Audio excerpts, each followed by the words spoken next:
do this? That's why I got Well, you're setting that up. I wanted to say that, yes, I am also a little bit of a coffee snob. But I more am the coffee snob in that my Italian roots. I start the morning with my stovetop espresso maker, and so not completely with the topic that we were just talking about. And so I'm thrilled to be here, and especially David, thank you so much for the invitation. And I'm so proud to be a member of this group and to be a chartered accountant. I will say, just was really inspired by the sessions earlier this morning, because I also have thought a lot about this. Where did I start my career? One of my proudest moments was passing my CA exams back in Canada. And never did I think, in terms of the trajectory of my career, that I would be standing here today. I have been a standard setter, I've been a regulator, I've been an auditor, leadership coach, and now here I find myself in front of this terrific group. What I will say, as a child, my favorite program was the Jetsons. I'm not sure how many people remember that. I always had that vision of being in that really fast car or plane going over the traffic when I lived in Toronto. But what I will say is that I did not know that I'd be here today speaking about AI. And certainly we are in a moment of history, is what I would say. Thomas Friedman, a terrific columnist for the New York Times, said, the idea that, we're just not changing one thing. You have to change everything, and this is going to be about how we create, how we compete, how we collaborate, how we work, how we learn, and how we govern. So, fantastic, a lot of positives, a lot of great things that are coming, and certainly when the session we just went through, we heard a lot about that. But there's a flip side, of course. And the flip side is that by the very nature of those items, the flip side is that we can also accelerate and have the opportunity for cheating, crimes, etc. So we have both sides. But the great news, and so when I think about our profession, especially for auditors, but also for people that are preparers, but I'm going to focus today on the auditors and thinking about this a bit from the PCOD perspective and giving you an overview. So the auditors are the gatekeepers of the financial ecosystem, so plays an important role. And we look here about the intersection points of everything that is happening and is all happening at the same time. With the company perspective, KPMG's reported that by 2027, nearly all companies will be actively using AI. So following on where you're saying we're moving into the application phase. So auditors are going to need to be following that and also being able to respond to that. In terms of legislation, where there's AI now is also involved in most legislation. The ICPA had reported that a lot of the bills that are before Congress in the states, here in the United States, more than half, they doubled from last year of how many mention AI now. So it is becoming integral in everything that we do.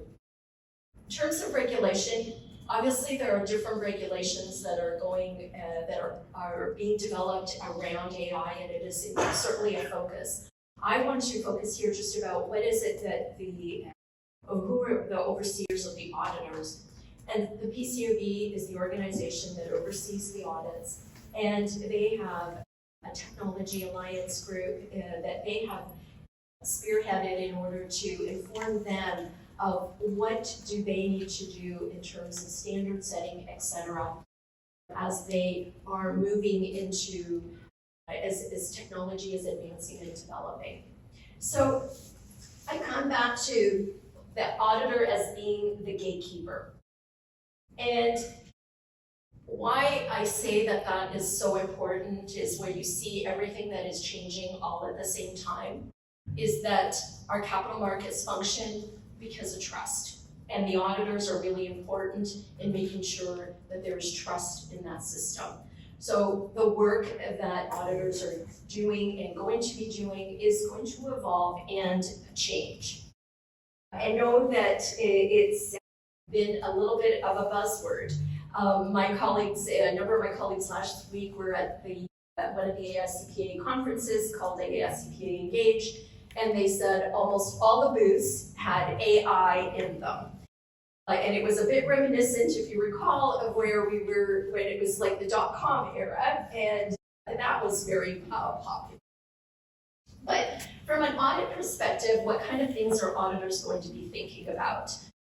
This is another report that talked about what things should auditors prioritize.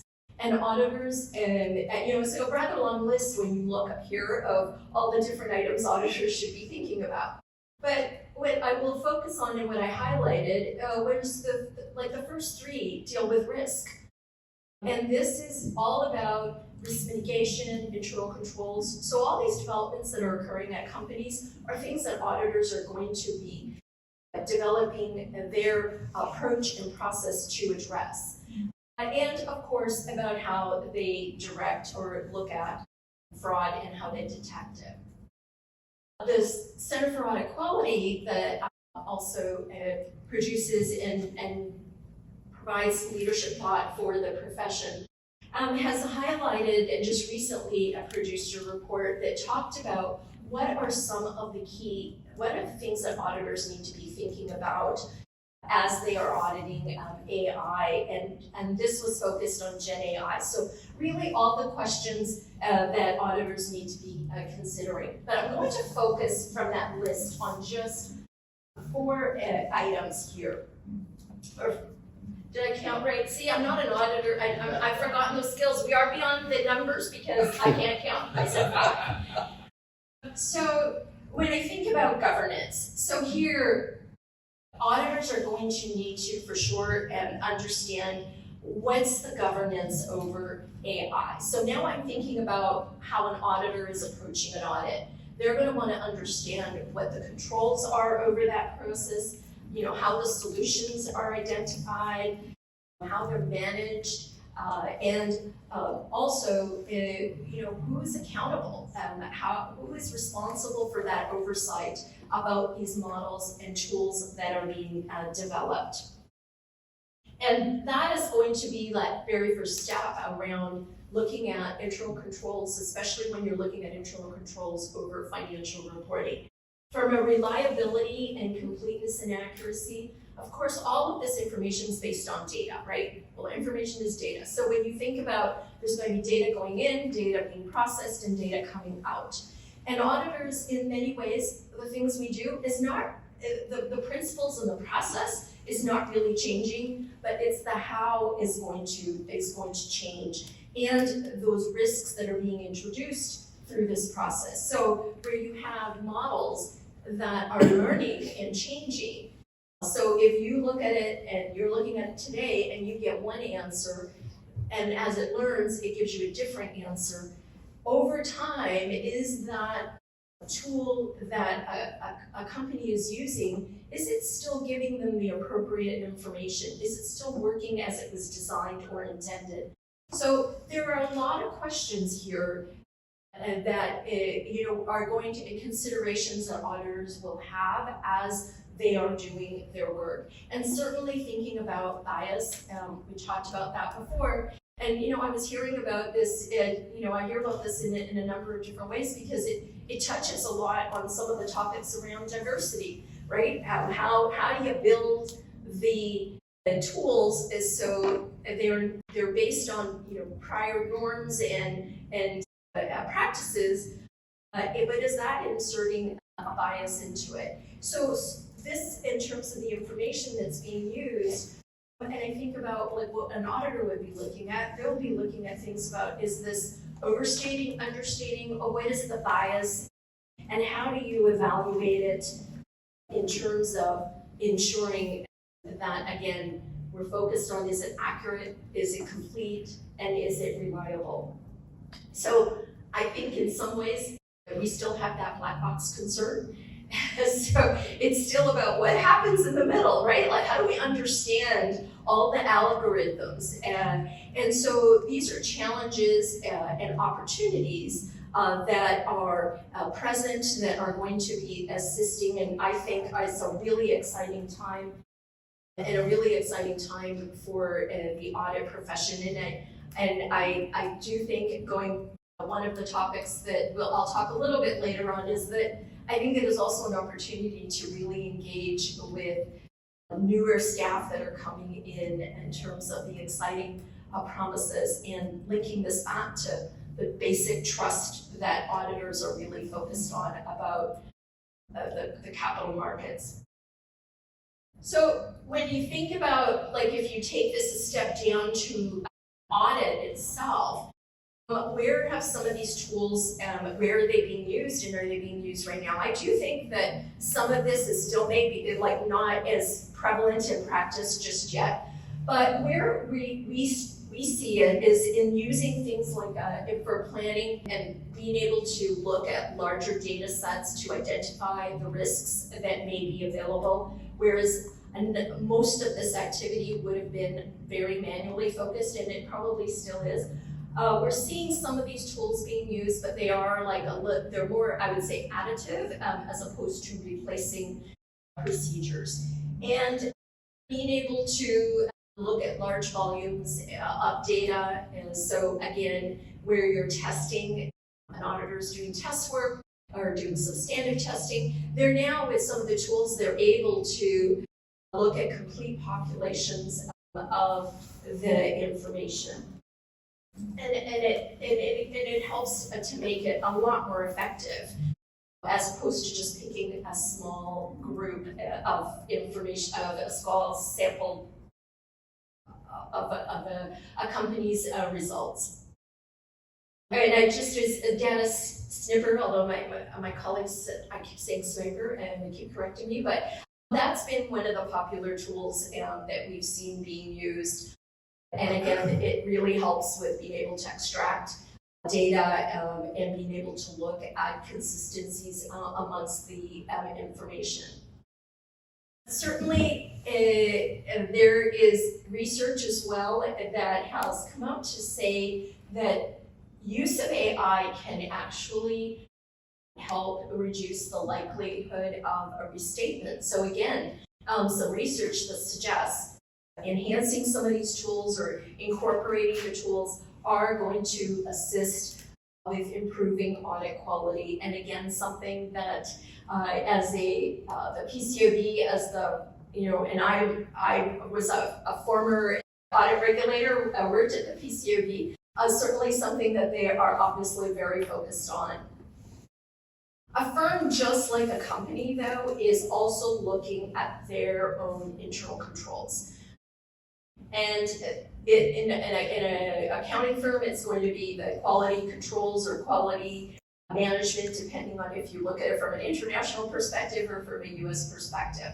This is an area where currently the PCAOB has just recently introduced their standard that deals with this area. Is going to require significant change in the operations of the way organized firms structure their quality. And of course, what is focused on here is that the goal is that a firm is performing audits that are going to provide reasonable assurance that their audits are compliant with the standards and that they're quality audits. So again, I link it back to the trust. That's the important element of what we do as auditors and accountants. So where's Gen AI helpful, and some of the areas where you can see in terms of how a firm looks at it, and linking back into the third-party risk. Firms are making decisions on how they accept or decide to continue with working with clients. So they are making decisions on who should they be associated with? Are they competent to be able to do the work? So a lot of decisions that go through, like understanding what are the risks involved. And so using these tools are helpful in being able to more quickly bring together all the questionnaires, all the risks that are in the environment so that they get a better understanding. It's also the first step where they're looking at risk, because risk underlies the audit. Auditors are identifying, assessing, and responding to risk. And this will be that first step in them identifying what are the risks that are involved. And certainly independence and conflicts of interest. This is something that, especially if you deal with multinational work, very complex, involves a lot of rules, regulations, and also requires being able to go out and check, like if the staff, if they have they reported all their investments and their family members. So there's a complex chain there, and AI has the huge potential here to be able to assist in being able to identify that information much more quickly and perhaps catch any of those conflicts of interest before they may happen. And of course, with scheduling, a great opportunity for the bringing together and optimizing how you match your the competencies of your staff with the competencies of the engagements that you're going to be working on. So certainly, if these are, when I encapsulate where are they, what are the benefits? Obviously, automating a lot of manual tasks. One thing from a documentation perspective, which is, sometimes I would say is the bane of our existence, but this is an area that, especially if you're subject to oversight from a regulator, they're going to want to be looking at your documentation. And this is something that I know in some of the work I do as a consultant at Johnson Global, and we're helping firms through this. And sometimes what you will see, we have volumes and volumes of information in our audit work, and it is easy for inconsistencies to arise in that documentation, and for someone to question, how did you reconcile these different pieces of information, and how did you address what the potential risks were from those different pieces of information? So a lot of opportunity there for the enhancement of the documentation. And of course, a few of the things that I had spoken about, I think one of the things that will be exciting is the being able to make predictions about future risks, so being able to better do an analysis of history. So you can think here, especially about characteristics around frauds, but being able to populate that and being able to use that in order to predict what might happen. But also from a firm, it's when you're subject to regulation, using AI just in terms of your own monitoring of engagements to be able to identify any issues real time, which right now is a very manual process.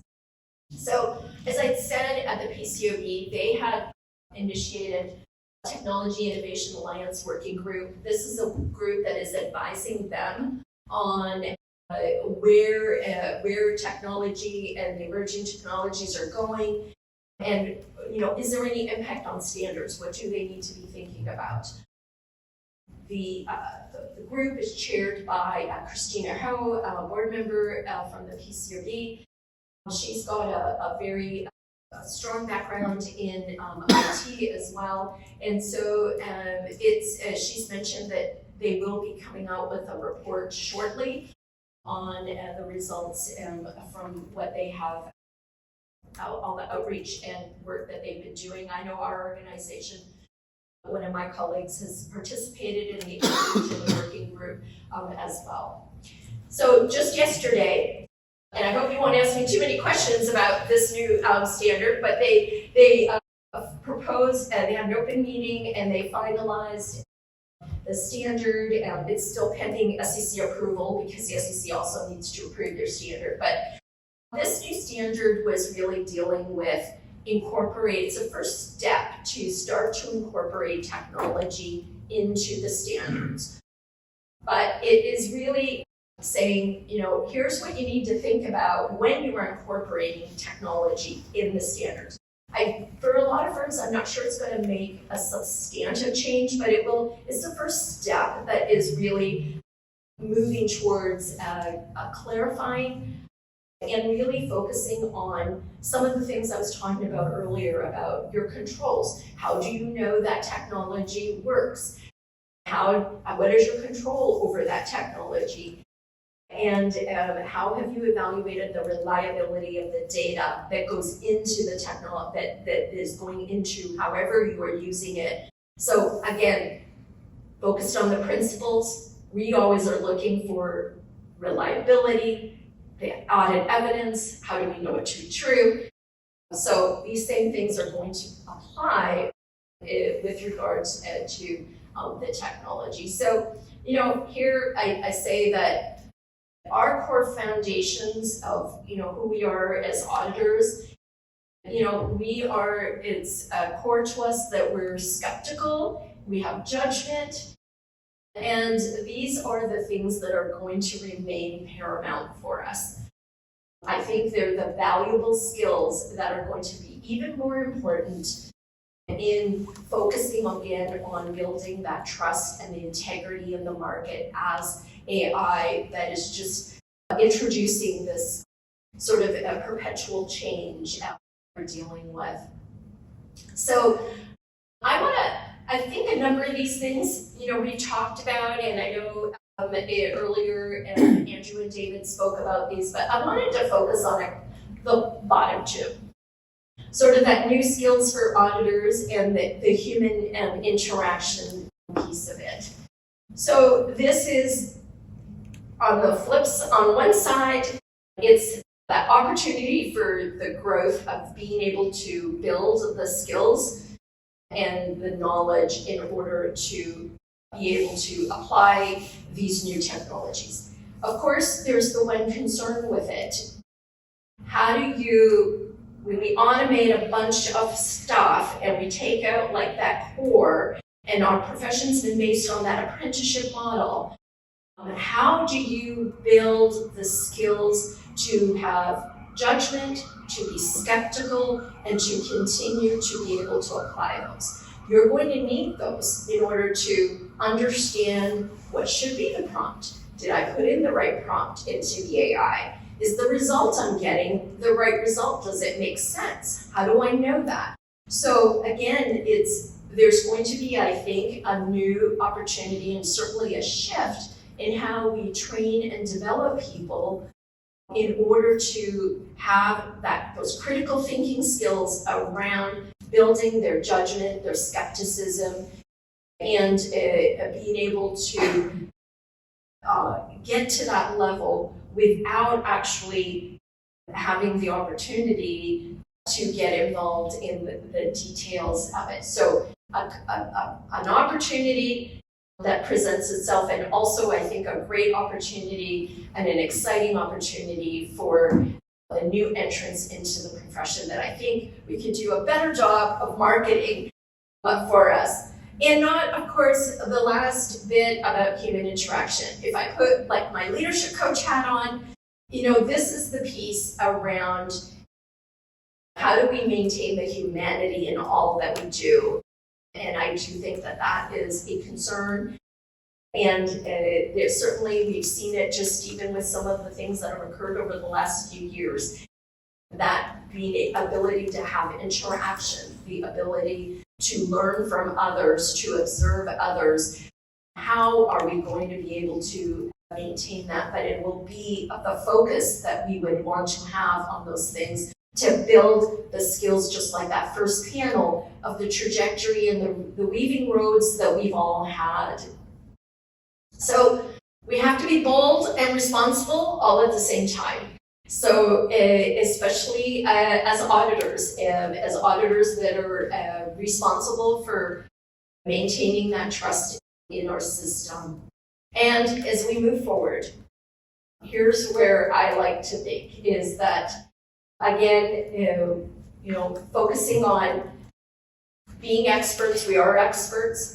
One thing we're very good about is collaborating and continuing to do that. We've learned to be able to work together as teams, but it's also building that diversity and learning from other sectors and industries, and doing this in a very transparent environment, which seems almost like the opposite of saying there's a lot of algorithms and we don't really know what the algorithms are. But I do believe that combination of those three are the things that are going to be important and vital to continuing to build our judgment and our the trust that others will have in the work that we do. And asking the right questions. That's where I will leave us, with asking those right questions. It's going to be very important, and we have been trained and learned. That's what we do at the core of us, whether we're a preparer or whether we are an auditor as a chartered accountant. It is one of those things that you learned how to ask questions, what questions to ask. And I think there's an opportunity here to continue to do that and to continue to build and retain that skill. But that is going to be really important in this age that we are entering, that I think is a really, really exciting time. So with that, I'm happy as well to answer any questions. Thank you. Thank you. Thank you.